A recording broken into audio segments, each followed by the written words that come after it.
भिखारी को बेवकूफ बनाने के लिए अमीर लड़की ने अपनी मेहनत की कमाई इच्छा कुंड में फेंक दी। भिखारी ने उससे पूछा कि वह क्या कर रही है।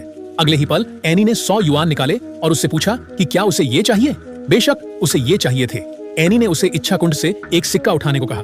उसने 100 युआन भिखारी को दे दिए। भिखारी ने बिना किसी हिचकिचाहट के कार्रवाई की। एनी ने अपना फोन निकाला और अपनी शर्मिंदगी की तस्वीर खींच ली।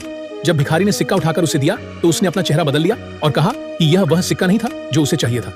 इसलिए उसने 100 युआन के 2 टुकड़े किए और फेंक दिए। तुमने ऐसा क्यों किया? अपना बेवकूफ चेहरा देखने के लिए। इसलिए उसने भिखारी को खुश करने के लिए ऐसा किया।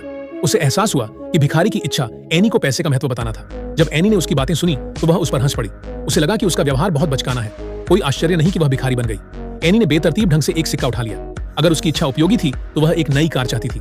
अचानक जब वह वापस आंगन में आई तो एक नई कार खड़ी थी। वह इतनी खुश हुई कि वह नाचने लगी। एनी को लगा कि यह उसके पिता द्वारा तैयार किया गया एक सरप्राइज है। उसने उत्साह से उसे अपने पिता की बाहों में फेंक दिया। अचानक उसके पिता ने उससे पूछा कि वह कौन है। उसे लगा कि उसके पिता मजाक कर रहे हैं, लेकिन उसके पिता ने कहा कि वह उसे नहीं जानते और उनकी बेटी कोई भिखारी नहीं है। एनी को आखिरकार एहसास हुआ कि कुछ गड़बड़ है। उसने खुद को आईने में देखा। उसे पता ही नहीं चला कि वह कब भिखारी बन गई। हालांकि उसने पूरी कोशिश की कि वह उसकी बेटी है, फिर भी उसके पिता ने उसे पागलों की तरह बाहर निकाल दिया। एनी फिर से इच्छा कुंड पर आई। उसने एक राहगीर से अपनी इच्छा पूरी करने के लिए एक सिक्का मांगा। अचानक राहगीर ने उसका मजाक उड़ाया। उसने उसे अपमानित करने के लिए सिक्का जमीन पर भी फेंक दिया, लेकिन एनी को इसकी परवाह नहीं थी। उसने सिक्का उठाया और इच्छा कुंड पर आ गई।